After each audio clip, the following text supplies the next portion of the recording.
오전에 일부 예배 때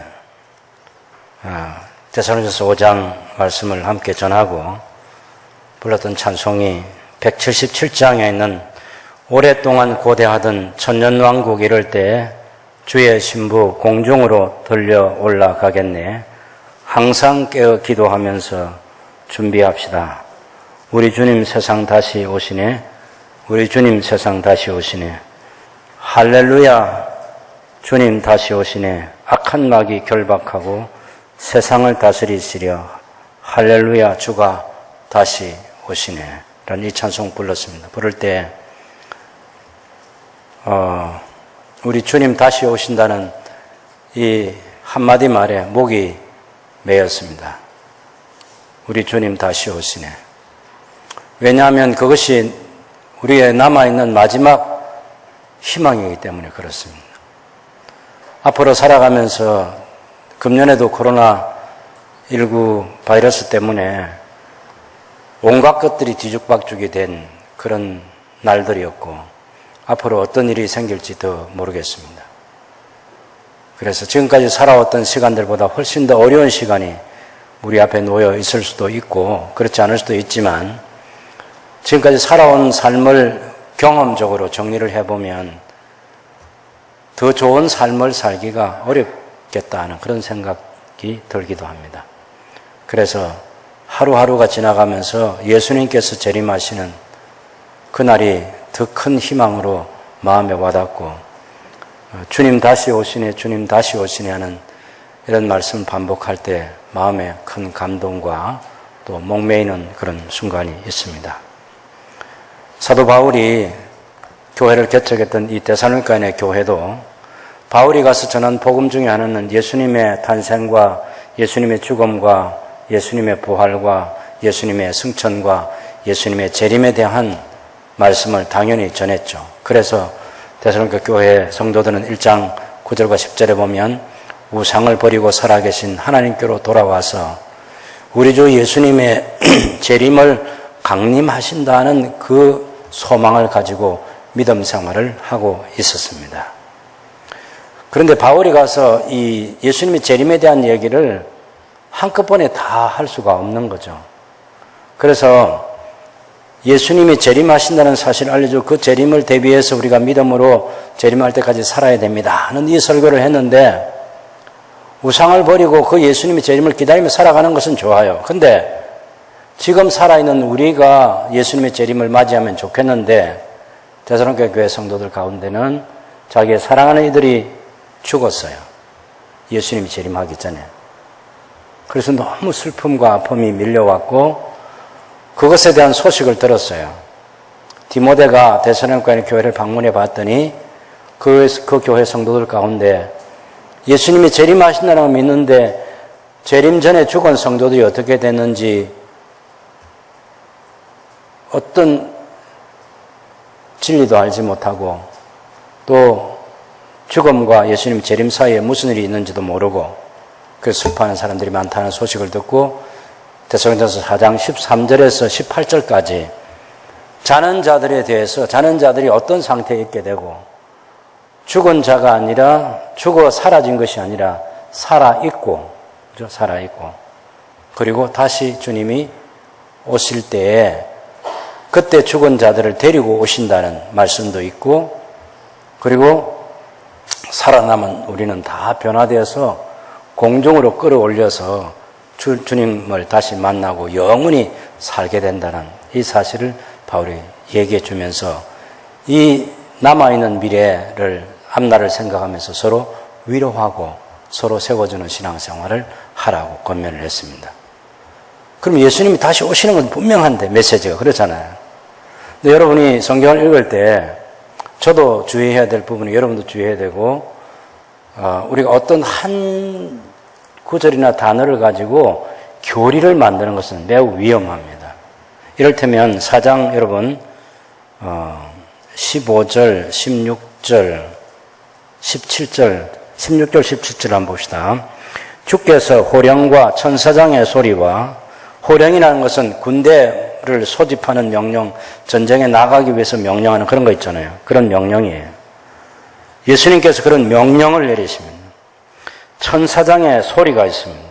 하나님의 나팔 소리가 울려 퍼지면서 주님께서 친히 하늘로부터 강림하시리니 그리스도 안에서 죽은 자들이 먼저 일어나고, 그리스도 안에 죽은 자들이 먼저 부활을 합니다. 17절에 그 후에 우리 살아남은 자들도 그들과 함께 구름 속으로 끌어올려 공중에서 주를 영접하게 하시리니 그리하여 우리가 항상 주와 함께 있으리라. 여기 공중으로 구름 속으로 끌어올려 하는 이 끌어올려 가는 것, 이걸 이제 또 특별하게 단어를 하나 만들어서 휴거라는 그 단어를 여러분 들어보셨죠? 휴거. 공중으로 끌어올리는 거, 이게 휴거인데 이걸 가지고 또 교리를 만들어서 예수님의 재림하기 전에 휴거하느냐, 환란이 있기 전에 휴거가 되느냐, 환란을 경험하는 중에 휴거가 되느냐, 천년왕국은 휴거 이전이냐 휴거 이후냐, 온갖 얘기들을 많이 하는데 성경은 사실 그렇게 많이 얘기하지 않습니다. 하나님께서요, 우리에게 꼭 필요한 건 얘기를 해주세요. 그런데 너무 우리가 알 필요도 없고 안다고 알려고 해도 다 알 수 없는 그런 것들에 대해서는 더 얘기를 안 해줍니다. 아무리 얘기해도 못 알아들으니까. 여러분, 우리 애들 가운데요, 같은 아이라도 큰 아이, 작은 아이 중에 어떤 아이는 문과를 좋아하는 아이가 있고 어떤 애는 이과를 좋아하는 아이들이 있어요. 이과에 좋아하는 애들은요, 수학, 과학, 미분, 적분하는 이런 거 있잖아요. 그런 거 얘기하면 눈이 반짝반짝합니다. 근데 문과를 좋아하는 애들은요, 그런 거 얘기하면 머리가 아프고 그냥 나가고 싶어요. 그거 중요하지 않다는 거예요. 느낌 자체가 관심도 없어요.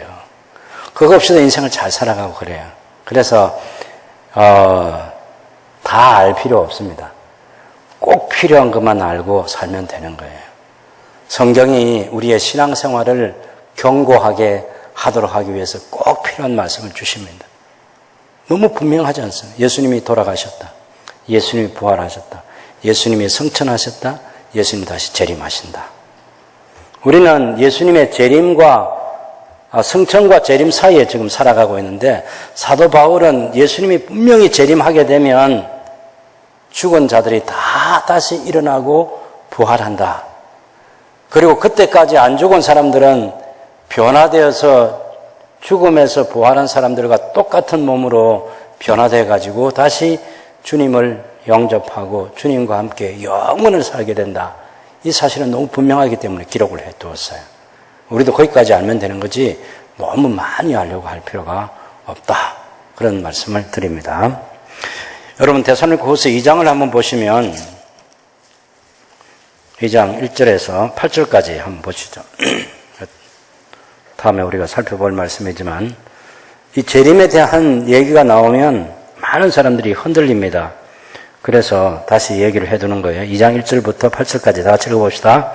형제들아, 우리가 너희에게 구하는 것은 우리 주 예수 그리스도의 강림하심과 우리가 그 앞에 모임에 관하여 영어로나 또는 말로나 또는 우리에게서 받았다 하는 편지로나 주의 날이 이르렀다고 해서 쉽게 마음이 흔들리거나 두려워하거나 하지 말아야 한다는 것이라.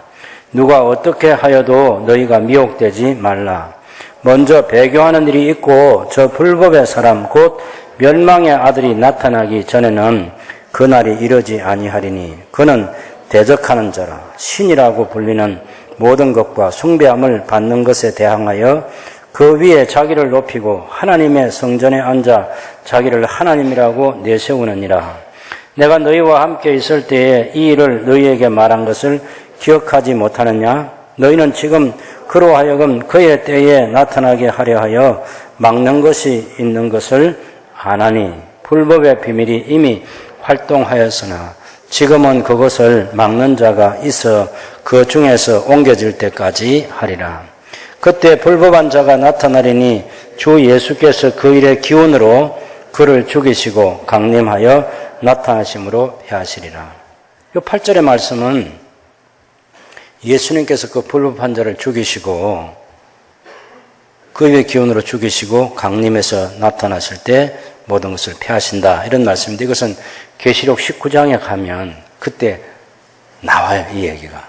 예수님께서 입으로 적그리스도를 어떻게 물리치시는지 죽이시고 백마를 타고 오시죠. 백마를 타고 오셔서 당신의 백성들을 구원하시는 마지막 장면이 나옵니다.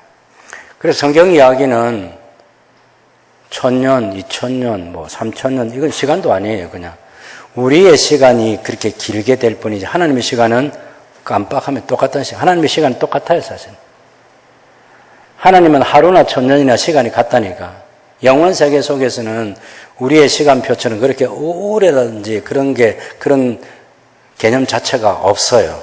그러니까 너무 저하고 여러분은 이 세상에서 70년, 80년을 살면서 주님이 우리에게 주신 날들을 헤아려 보면서 주님을 섬기다가 가면 돼요.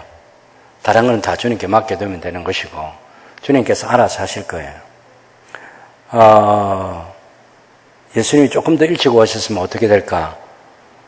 그럼 우리 며칠 전에 우리 은혜가 아이를 낳았는데 그 아이는 천국 못 가는 거예요. 없어요. 하나님께서 택하신 백성들, 창세전에 택하신데 그 사람들 다 구원하시기 위해서 시간도 다 계획하시고 알아서 하실 거예요. 너무 성경이 명확하게 얘기하지 않는 것들에 대해서 너무 많이 알려고 할 필요가 없다. 분명한 것은 예수님이 재림하시는 것이 확실하다는 것인데 확실하고 나서 그 재림하시고 나서 그럼 우리가 천국 가면 어떻게 될 거냐? 그건 몰라요. 그건 또 계시록에 있는 대로 완전한 교회의 영광 가운데 있게 된다. 그건 알겠는데 어떤 집에 사는지는 얘기하지 않는다고. 사람이 만들어낸 상상해서 만들어낸 그런 집이 있을 수 있겠지만 그건 사람이 만들어낸 거예요. 불행하게도 마산의 어떤 목사님이 목사하고 사모는 천국 가면 같이 못 만난다고 얘기를 했어요. 그랬더니 이정건 선교사를 비롯한 그 친구들이 그럼 난 천국 안 갈란다 이렇게 된 거예요. 왜 하니까 난 내 아내하고 같이 천국 가서 살아야 되는데 같이 못 살면 뭐하러 천국 가냐 이런 얘기했어요. 천국 가면 같이 살아요? 같이 안 살아요? 근데 이 친구 얘기가 뭐 때문에 같이 못 가느냐 하면은 목사는 가면 서울시청처럼 그런 아주 어리어리한 저택에 산다는 거예요. 사모하고는 등급이 달라가지고 같이 못 산다. 이 얘기를 해서 그래서 모든 목사들이 다 반대를 했는데 그 친구는 끝까지 그거 주장하다가 결국 교회에서 나가가지고 어찌 됐습니다. 성경이 얘기하지 않는 거예요. 성경이 얘기하지 않는 거예요. 성경이 얘기하지 않는 것은 알려고 할 필요도 없고 해석도 할 필요가 없다. 우리는 예수님의 탄생이 성경대로 이루어졌음을 믿고 예수님의 생애가 성경대로 이루어졌음을 믿고 예수님의 십자가에 죽어 주셨음이 성경대로인 것을 믿고 예수님의 부활이 성경대로였고 예수님의 재림도 성경대로 이루어질 것이다. 이 믿음 가지고 살면 돼요. 그래도 우리가 인간들이 궁금하잖아요. 그래서 죽은 고린도서 15장에도 보면 죽은 사람이 어떻게 다시 살 수 있느냐? 살면 어떤 몸으로 사느냐? 이런 질문이 있었던 것처럼 예수님께서 재림하신다면 언제 하실 거냐? 이거 질문이 있는 거죠. 그래서 5장 1절에 보면 형제들아 때와 시기에 관하여는 너희에게 쓸 것이 없다. 예수님이 언제 재림하실지 그것은 사도 바울도 모르는 일이에요.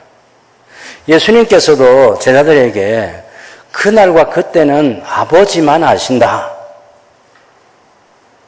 너희가 알 바 아니다. 이랬어요. 그 말은 아버지만 아신다는 것은 아버지의 주권에 속한 것이다. 그것은 성부 하나님께서 결정하실 일이다.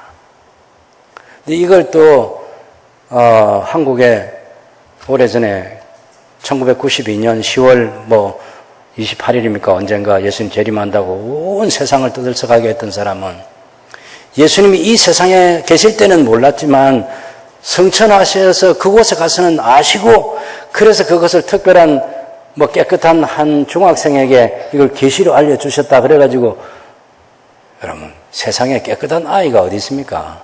다 중학생도 죄인이고 초등학생도 죄인이고 엄마 젖을 물고 있는 그 아이도 아주 악하고 못된 놈입니다. 걔도 성질 부리는 거 한번 보세요. 얼마나 못됐는지. 무슨 선한 인간이 있어? 아무도 없어. 다 악한 죄인이에요. 그런 엉터리를 하나님이 주신 계시라고 해가지고 온 세상에 퍼뜨리고, 또 미국의 어떤 점잖은 양반은 또 돈을 벌기 위해서 내가 본 천국 해가지고 소설을 써가지고 이걸 환상 중에 보았다 해가지고 또 그걸 가지고 돈을 벌이고 거짓말을 하고 그랬는데, 그런데 미혹되지 말고 성경에 딱 기록된 대로만 아버지만 아신다 하면 아버지만 아시는 줄로 그렇게 알고 그 아버지의 주권에 속한 거죠. 예, 아버지께서 결정하시려고. 때와 시기에 관해서는 우리는 몰라. 근데 알 수 있는 것은 데살로니가후서 2장에 나타난 불법의 사람이 나타나는 것하고 그 불법의 사람이 교회를 해치는 것, 그때 주께서 나타나셔서 그 불법의 사람을 죽이시고 그리고 구원을 완성하시는 그런 이야기가 성경에 있는 대로만 우리가 알면 됩니다. 중요한 것은 때와 시기에 관해서는 우리가 모르지만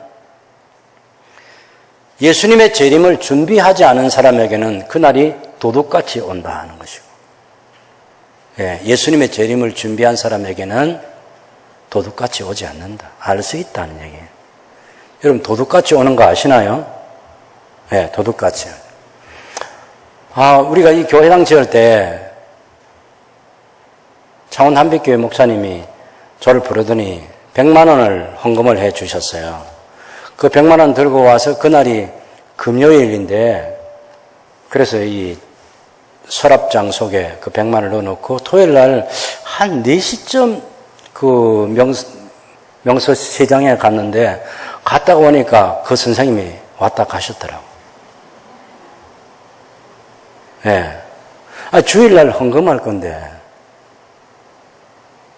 아무것도 안 가져가고 그것만 가지고 갔어요. 다른 건 갖고 갈 게 없지 뭐. 그게 도둑같이 오는 거예요. 도둑같이 오는 거. 저는 도둑같이 오는 게 뭔지 알아요.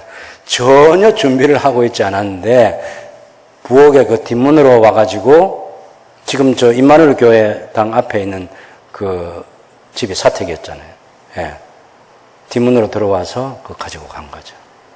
그래서 생돈 100만 원 물어서 헌금을 하긴 했습니다만은, 도둑같이 온다는 게 뭔지 아는 거예요. 늘 준비하고 있는 사람은 도둑같이 아니고, 준비하고 있지 않는 사람에게는 도둑같이 온다. 이렇게 성경이 말하고 있습니다. 3절에 보시면 그들이 평안하다 안전하다 할 그때에 임신한 여자에게 해산의 고통 이런 것 같이 멸망이 갑자기 그들에게 이르니 결코 피하지 못하리라. 형제들아, 너희는 어둠에 있지 아니하며 그날이 도둑같이 너희에게 임하지 못하리니 너희는 다 빛의 아들이요 낮의 아들이라. 우리가 밤이나 어둠에 속하지 아니하느니 그러므로 우리는 다른 이들과 같이 자지 말고 오직 깨어 정신을 차릴지라. 자는 자들은 밤에 자고 취하는 자들은 밤에 취하되 우리는 낮에 속하였으니 정신을 차리고 믿음과 사랑에 호신경을 붙이고 구원의 소망에 투구를 쓰자. 여기 이제 대조되는 말이 밤, 어둠, 빛, 낮, 그죠?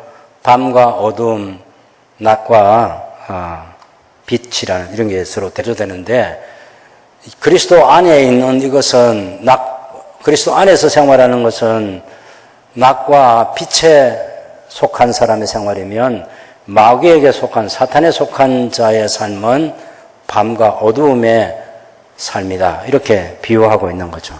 그래서 우리의 신앙생활은 정신을 차리고 깨어있는 믿음의 사람으로 삼위 하나님을 믿는 신앙생활을 해야 한다고 성경이 가르쳐주고 있습니다.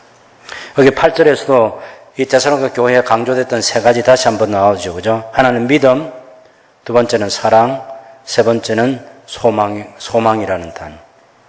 믿음과 사랑에 호신경을 붙이고 구원의 소망의 투구를 쓰자. 이 시대에 로마 제국 시대나 그리스가 전쟁할 때 그때 보면 항상 가슴 방패막이 이 가슴에 차는 거 중요하고 투구 쓰는 거 중요하잖아요. 그래서 검과 방패를 들고 전쟁터에 나가는 사람처럼 그렇게 제대로 무장된 사람으로 신앙생활을 해야 된다고 얘기하고 있습니다. 여러분, 에베소서 에베소서에 보시면 에베소서 6장에도 역시 에베소 교회를 향해서 하나님의 전신 갑주를 입으라고 말할 때 그런 표현들을 씁니다. 6장 10절 이하에서 에베소 6장 10절 이하입니다. 끝으로 너희가 주 안에서와 그 힘의 능력으로 강건해지고 마귀의 간궤를 능히 대적하기 위하여 하나님의 전신갑주를 입으라. 우리의 씨름은 혈과 육을 상대하는 것이 아니요 통치자들과 권세들과 이 어둠의 세상 주관자들과 하늘에 있는 악의 영들을 상대함이라. 그러므로 하나님의 전신갑주를 취하라. 이는 악한 날에 너희가 능히 대적하고 모든 일을 행한 후에 서기 위함이라. 그런즉 서서 진리로 너희 허리띠를 띠고 의의 호신경을 붙이고 평안의 복음이 준비한 것으로 신을 신고 모든 것 위에 믿음의 방패를 가지고 이로써 능히 악한 자의 모든 불화살을 소멸하고 구원의 투구와 성령의 검 곧 하나님의 말씀을 가지라. 모든 기도와 간구를 하되 항상 성령 안에서 기도하고 이를 위하여 깨어 구하기를 항상 힘쓰며 여러 성도를 위해서 구하라고 이렇게 말하고 있습니다. 여기서도 허리띠, 의의 호신경, 평안의 복음의 신, 믿음의 방패, 구원의 투구, 이런 또 성령의 검 이런 표현을 해서 전쟁터에 나가는 병사가 완전 무장을 해서 나가는 것처럼 우리가 구원 얻는 하나님의 백성으로 끝까지 믿음을 지키기 위해서는 이렇게 무장되어 있어야 한다고 얘기를 하는 거죠. 데살로니가 전서에서 5장에서 그런 말씀을 우리에게 주셨습니다. 데살로니가 교회가 믿음과 사랑의 호신경을 붙이고 구원의 소망의 투구를 써야 되는 것처럼 우리도 믿음에 있어서 성부, 성자, 성령, 하나님 그리고 우리가 사도신경 신앙고백 했잖아요. 그거 그대로 믿는 거 이게 믿음의 무장을 하는 거예요.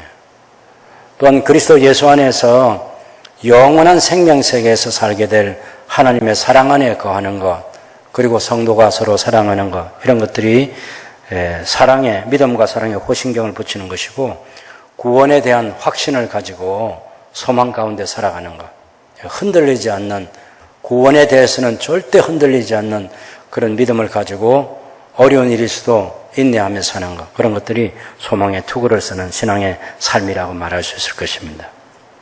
우리가 가져야 될 것은 이게 예를 들면 소망의 호신경이 믿음의 호신경이 뭐냐 사랑의 호신경이 뭐냐 구원의 투구가 뭐냐 그런 거 다 생각할 거 없어요.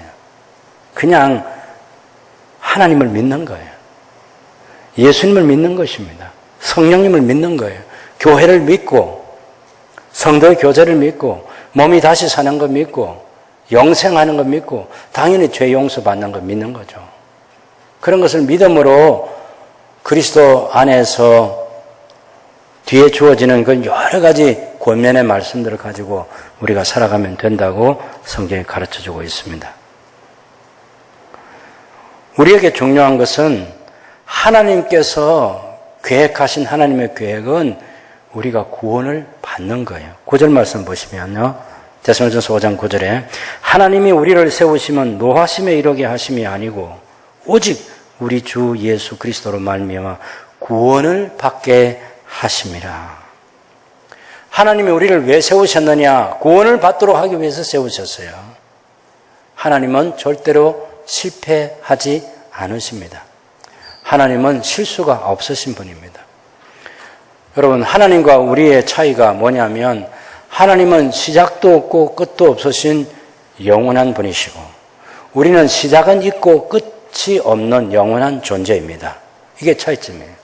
창세기 1장 26절과 27절 보면 하나님께서 삼위 하나님이 의논하셨어요. 우리가 사람을 만들자. 어떻게? 우리의 형상을 따라서 우리의 모양대로 사람을 만들자. 쉽게 말하면 하나님 닮게 만들자 그 말입니다. 지금 우리 눈, 코, 입 이런 걸 가진 것 이런 형태가 하나님 닮은 게 아니라 우리 속에 있는 하나님의 품성이 있어요. 그것을 하나님 닮게 만드셔가지고 영원을 하나님 곁에 두시기 위해서 창조한 사람입니다. 그래서 피조물들 가운데 가장 존귀한 존재가 사람이에요. 저와 여러분이 가장 존귀한 존재입니다. 그래서 우리는 하나님 외에 누구에게도 절하지 않습니다. 우리가 살아있는 사람 말고는 그 어떤 피조물한테도 절하지 않습니다. 하나님께는 우리가 절하고 엎드려 경배하고 우리 사람들끼리는 상호간에 서로 절을 하고 그렇게 하지 그 외에 어떤 피조물에게도 우리는 절하지 않아요. 왜? 우리가 최고 높으니까. 우리가 가장 존귀하니까. 하나님께서 우리를 사람을 하나님 닮게 만드셔서 영원히 두시려고 해서 예수님께서 왜 우리 위해서 십자가 달려 돌아가셨나 하면 우리를 구원하셔서 영원히 주님 곁에 살게 하시기 위해서 그렇게 하신 거예요. 그 삼위 하나님의 뜻을 우리 마음에 간직하고 구절에 있는 말씀처럼 구원에 대한 확신을 가져야 됩니다. 우리 주 예수 그리스도로 말미암아 구원을 받게 하시는 것, 그것이 하나님의 뜻입니다. 그래서 이 땅에 살면서는 거기 10절에 보면 예수께서 우리를 위하여 죽으사 우리로 하여금 깨어있든지 자든지 자기와 함께, 자기보다는 당신과 함께 살게 하려 하셨느니라. 예. 예수님께서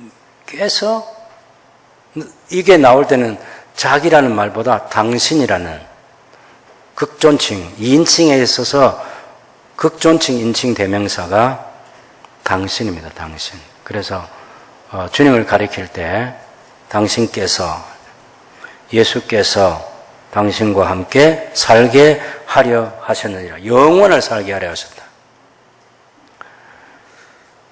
그래서 11절에 성도들이 해야 될 것은 그러므로 피차 서로 권면하고 서로 덕을 세우기를 너희가 하는 것 같이 하라. 이렇게 말하고 있어요.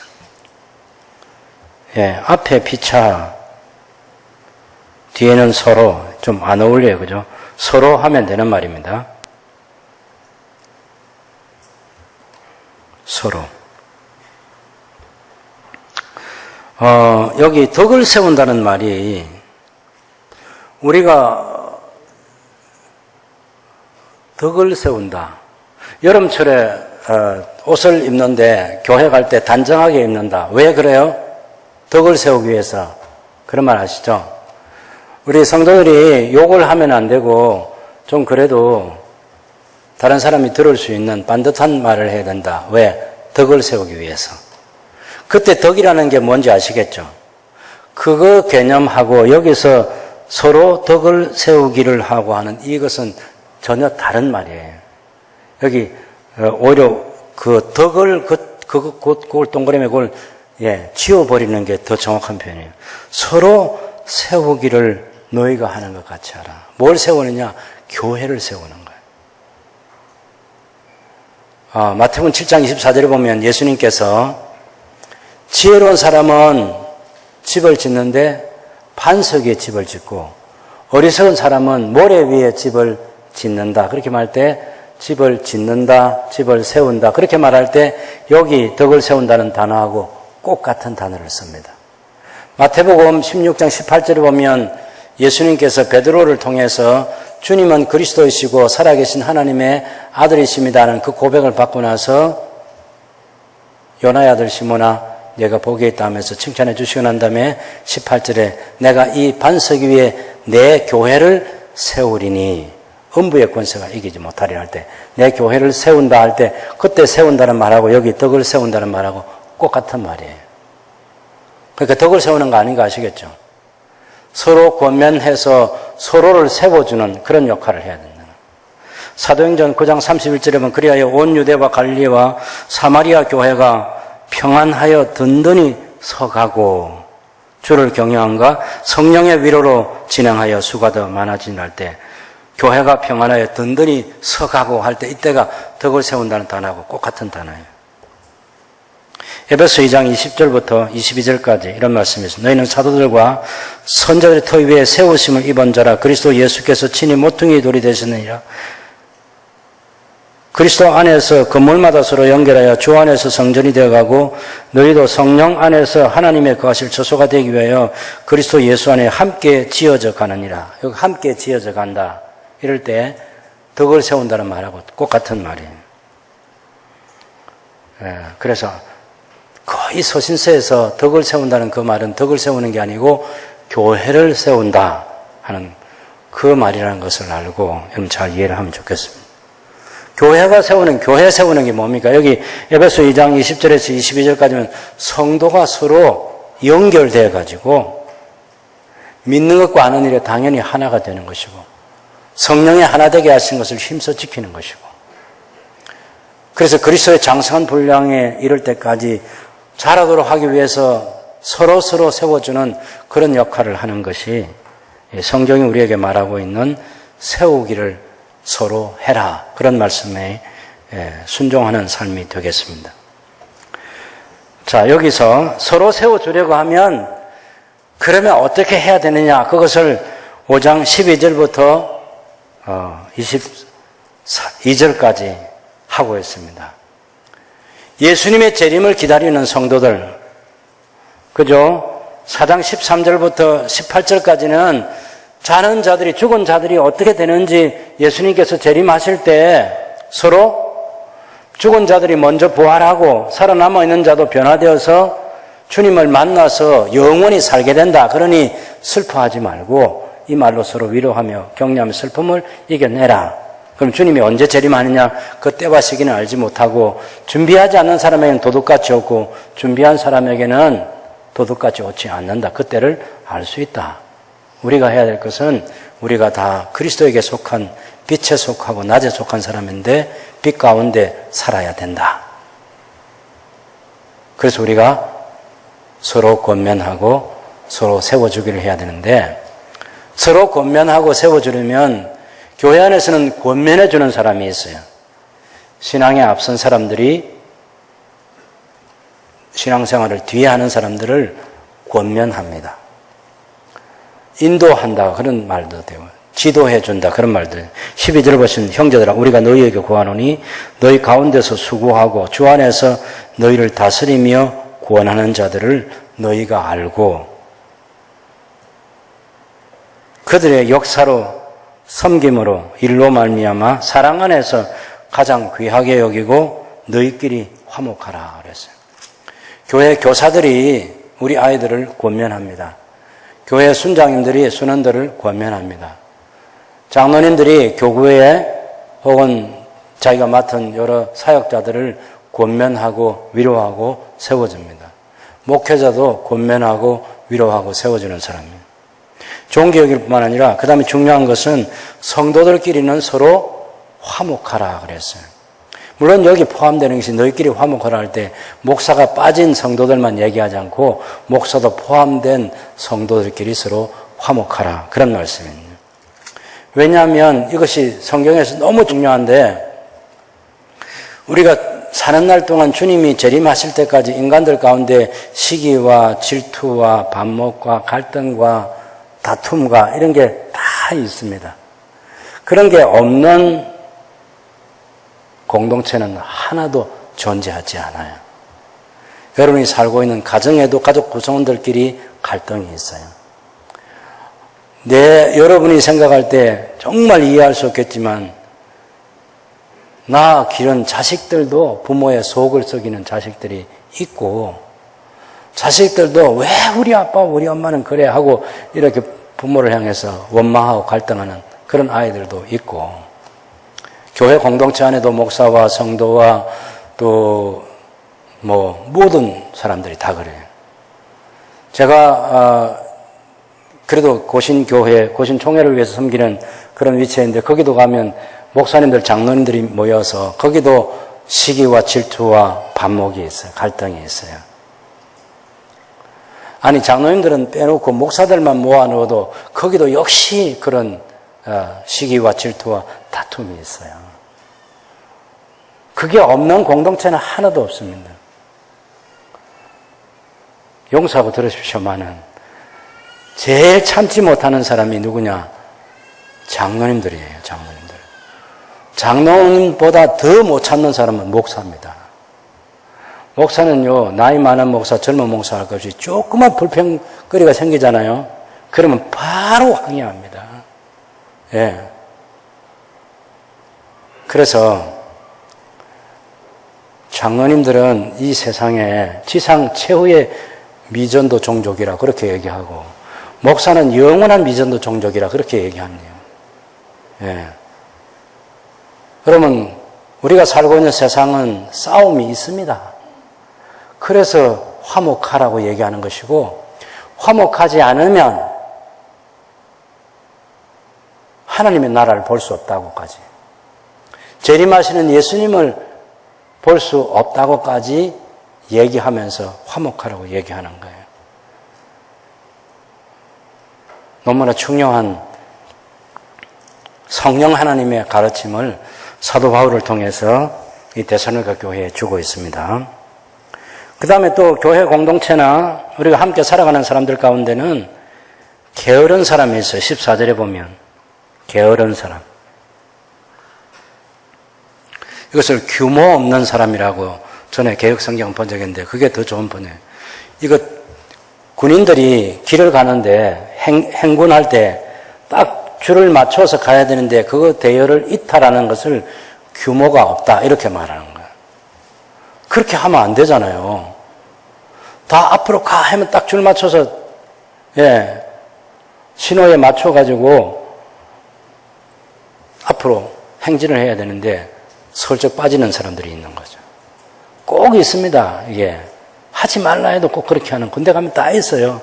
군대뿐만 사회에서도 한 몇십 명 모이면 그 가운데 몇 명은 꼭 이탈하는 그런 사람들이 있어요.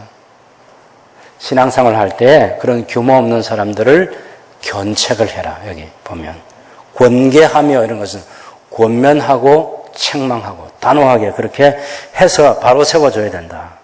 그 다음에 또 마음 약한 사람들은 격려를 해줘요. 용기를 북돋아줘야 되고, 힘이 없는 자들도 자기 스스로는 물질적으로나 영적으로 설 수 없는 사람들을 붙들어줘야 되고, 모든 사람에게 오래 참으라 그랬어요. 오죽하면 오래 참으라고 얘기했어요. 이건 우리가 말해서 개선이 안 되는 거예요. 예.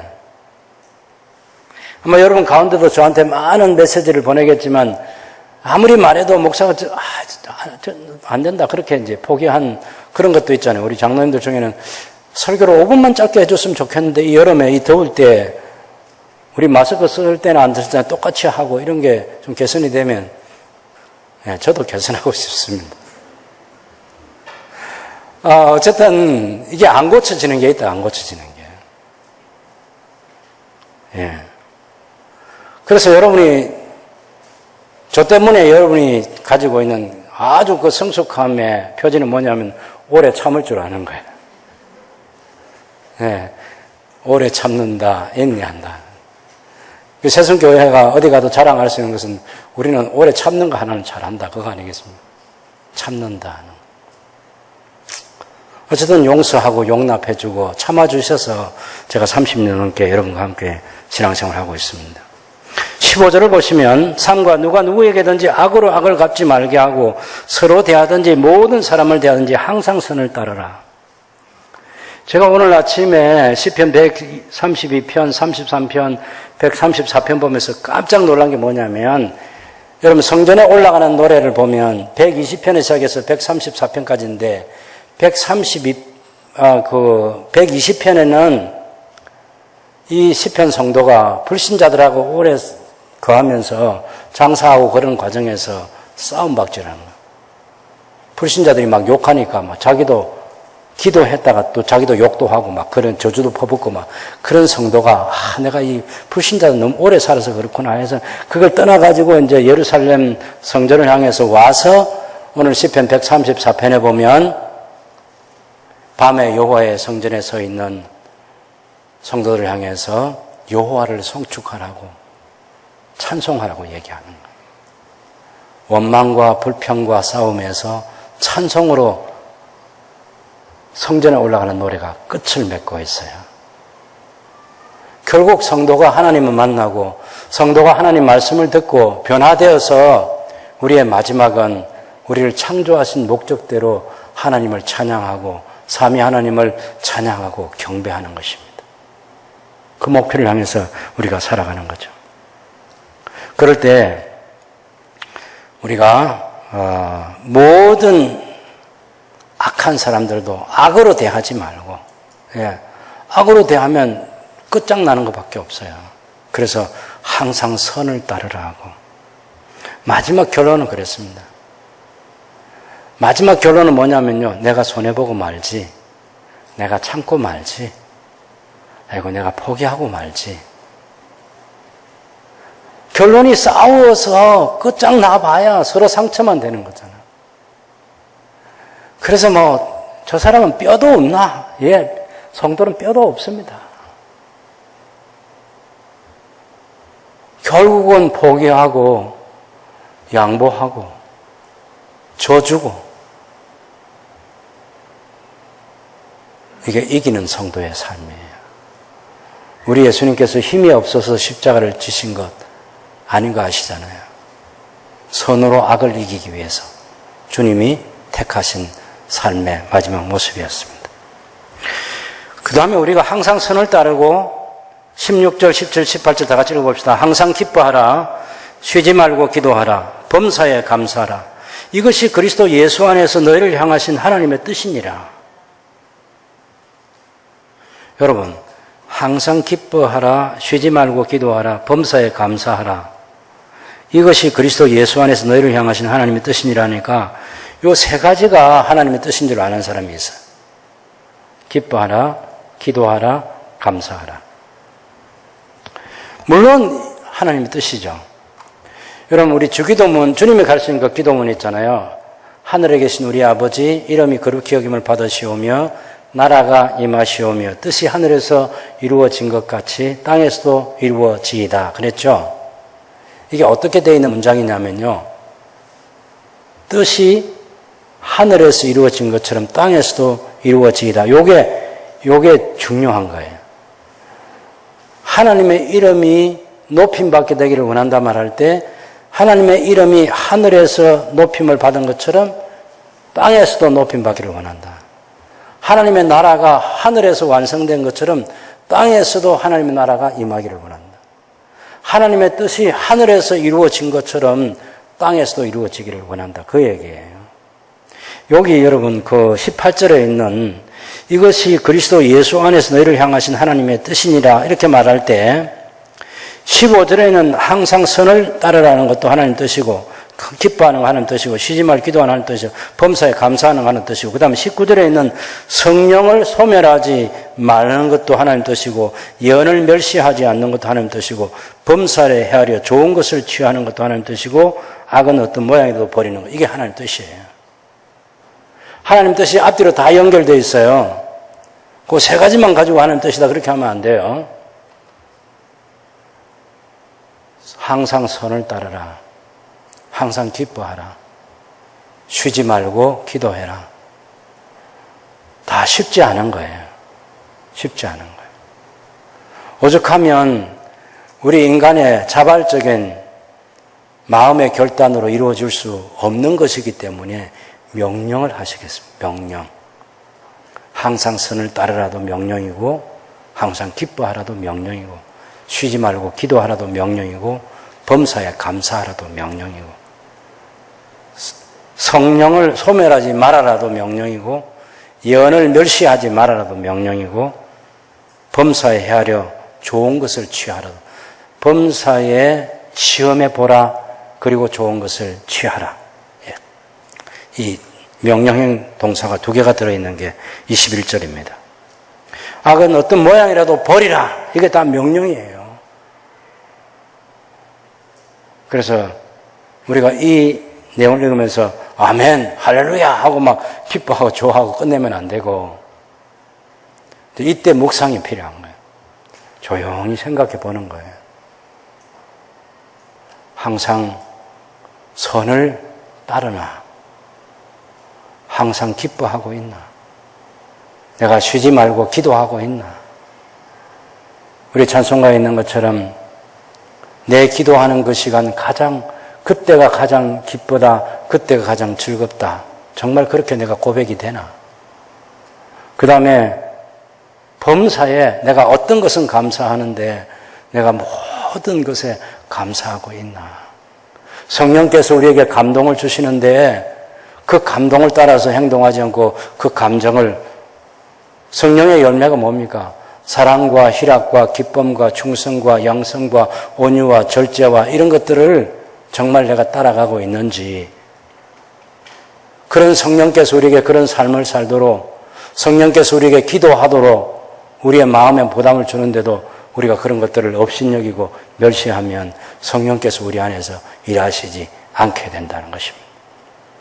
예언을 멸시하지 말아라. 예? 이 주의해야 될 것이 있어요. 예언을 멸시하지 말아라. 예를 들면 2020년 12월 31일 날 큰 일이 일어날 것입니다. 아주 큰 일이 일어날 것입니다. 눈도 안 깜짝해요. 예? 그런 예언 말고 성경에 이미 예언 기록되어 있는 말씀이 있어요. 그게 예언이에요. 물론 이 성경이 완성되기 전에는 하나님의 성령께서 예언의 은사를 가진 사람, 사도들에게 준 그런 예언이 그때 당시에는 있었어요. 그러나 성경이 기록되고 나서는 그런 예언은 없어요, 이제는. 성경과 다른 예언은 있을 수 없다. 여러분, 예수님께서 그날과 그 시는 아무도 알지 못한다. 하나님만 아신다. 그렇게 얘기했는데 또 다른 해석을 내가 하나님 계시를 받아가지고 그건 기록된 성경이고 예수님이 성천하신 알아가지고 누구에게 계시를 그런 엉터리, 그런 예언이 있을 수가 없다고, 있을 수가. 그런데 귀가 솔깃했지만 안 됩니다. 창세기부터 계시록까지 기록되어 있는 이 말씀이 그 말씀 속에 하나님의 약속, 어떤 것은 이루어져 있고 어떤 것은 앞으로 성취될 거예요. 그런 것들이 남아있다. 그런 예언의 말씀들을 우리가 멸시하지 말아야 돼요. 하나님 말씀을 존중히 여기라는 겁니다. 21절에 범사에 헤아려 시험해 보고, 예? 거짓이 무엇인지 악한 게 뭔지 종말론에 대해서 잘못 생각하는 그런 것들이 뭔지 그런 것까지 다 우리가 시험해 봐야죠. 좋은 것을 취해야 돼요.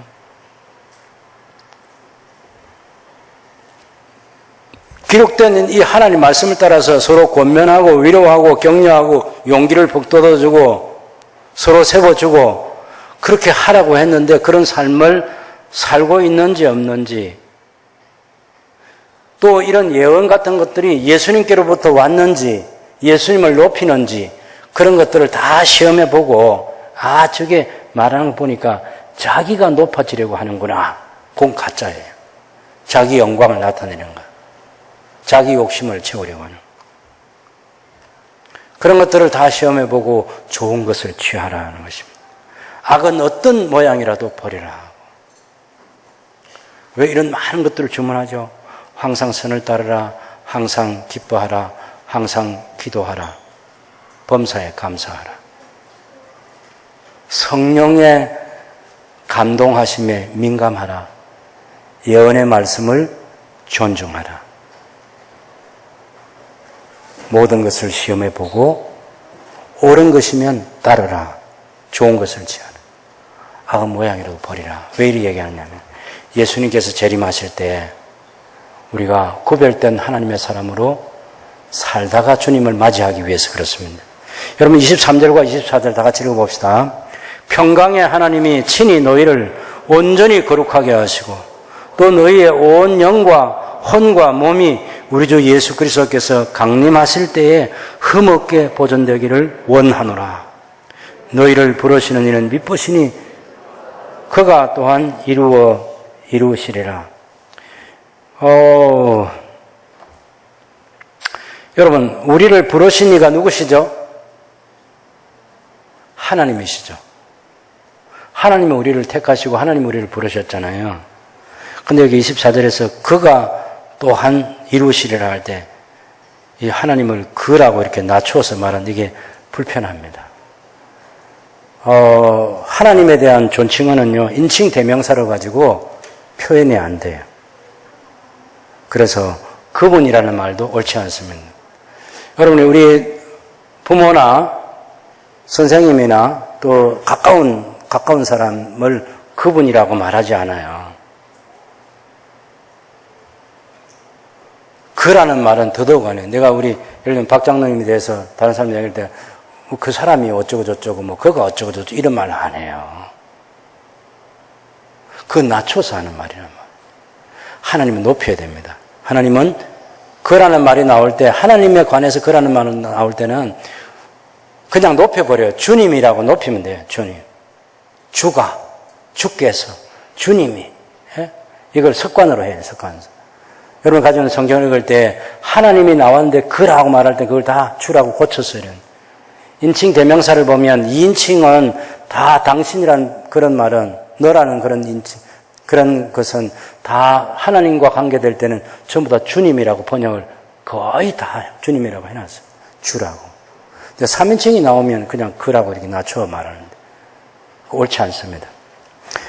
제가 감사한 것은 우리 변희준 목사님 만나가지고 이런 인칭 대명사의 갈래 속에서 하나님을 높여 부르는 것을 어떻게 해야 되는지 그것을 알게 된 게 제 인생의 가장 큰 행복 중에 하나입니다. 오늘 저녁에 와서 설교해 주시고 내일부터 이제 개역 성경을 그렇게 제대로 우리말 존대법을 따라서 우리 또 말법을 따라서 수정해서 번역한 것을 우리 한 몇 사람이 같이 저희 목사님들과 같이 읽어가면서 한번 대화를 나누고 바르게 잡아서 그래서 출판을 하려고 합니다.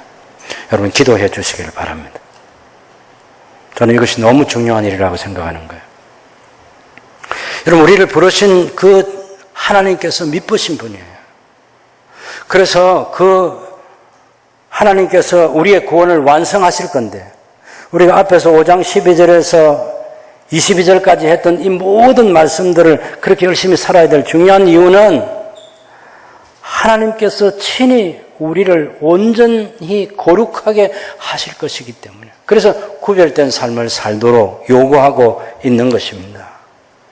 예수님께서 재림하십니다. 또 한 번 강조하는 거예요. 5장 23절에 우리 주 예수 그리스도께서 강림하실 때에 흠없게 보존되기를 원하노라고 기도하고 있어요. 이게 중요한 기도예요. 여러분 저도 기도 속에 두 가지 기도가 있는데 하나는 예수님 잘 믿게 해주세요 하는 기도하고 우리 주님 오실 때 믿음의 사람으로 보존되어서 주님 앞에 설 수 있게 달라는 그 기도입니다. 그래서 우리가 바울의 이 중보 기도를 생각하면서 여기 너희 영과 혼과 너희 온 영과 혼과 몸이 또 영 다르고 혼 다르고 몸 다르고 무슨 이게 헬라 철학에 있는 것처럼 뭐 또 혼은 영 속에 갇혀져 있고 이런 거 복잡하게 생각하면 안 됩니다.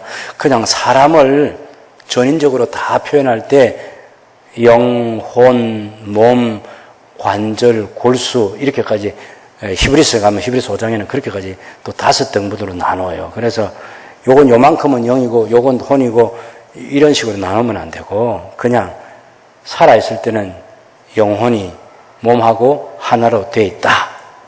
그래서 그것이 온전한 사람이다. 이렇게 이해를 하시면 바르게 합니다. 그런 우리가 흠없이 보존되어서 주님을 만날 수 있게 되기를 바라는 그런 간절한 중보 기도가 있었습니다. 그 바울의 기도를 아는 우리가 어떻게 해야 되죠? 25절을 보면 형제들아 우리를 위해서 기도하라고 바울이 기도하면서 이 편지를 쓰고 있는 바울과 디모데와 실라가 자기들을 위해서 또 누가까지 포함해서 이 사역자들이 우리를 위해서 기도해 달라고 말합니다. 여러분 기도의 지원이 필요하지 않는 사람은 아무도 없습니다. 위로가 필요하지 않는 사람도 아무도 없고 격려가 용기를 북돋워 주는 것이 필요 없는 사람도 아무도 없고 서로 용기도 북돋워 주고 서로 격려하고 서로 위로하고 서로 기도해 주고 이렇게 우리 신앙생활을 지속해 가야 됩니다. 성도들끼리 교제하고 문안하는 것 모든 형제에게 문안하라. 27절은 내가 주를 힘으로 너에게 명하노니 모든 형제에게 이 편지를 읽어주라. 그래서 하나님 말씀 데살로니가전서 지금은 성경이 된 거잖아요. 그 당시에는 편지를 보낸 거지만 이것이 하나님 말씀이라고. 모든 성경은 하나님 말씀인데 이 말씀은 우리 혼자만 읽을 게 아니고 같이 함께 읽어야 될 사람. 가족이 같이 읽고 교회 성도들이 같이 읽어야 될 그런 하나님의 말씀이라는 사실을 잊지 말아야 되겠습니다. 28절의 마지막으로 바울이 축복합니다. 우리 주 예수 그리스도의 은혜가 너희에게 있을지어다.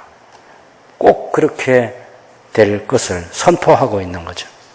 이건 바울이 그렇게 되라고 해서 되는 게 아니고 민수기 6장 23절, 24절에 있는 말씀처럼 여호와께서 대제사장이 그렇게 축복하면 여호와께서 복을 주시겠다는 그 말씀에 근거해서 구약 성경에도 축도가 있고 신약 성경에도 축도가 있는 거예요. 우리는 고린도후서 13장 13절을 가지고 예수 그리스도의 은혜와 하나님의 사랑과 성령의 교통하심이 있을지어다고 축도하지만 28절처럼 이렇게 짧은 축도도 마찬가지입니다. 주 예수 그리스도의 은혜가 너희에게 있을지어다. 주 예수 그리스도의 은혜가 여러분에게 있을지어다라고 이렇게 축복하는 거예요. 아직도 예수님 재림할 때까지 그날이 언제일지 모르지만 우리의 날들이 얼마나 될지 모르지만 저와 여러분이 믿음 생활을 계속해 가야 됩니다. 그래서 데살로니가 전서를 통해서 교훈하는 이 말씀을 마음에 새기고 여러분이 끝까지 승리할 수 있게 되기를 바랍니다. 믿음으로 온전히 살고자 하지만 여러분 모두에게 우리 주 예수 그리스도의 은혜가 여러분에게 충만하기를 축원합니다.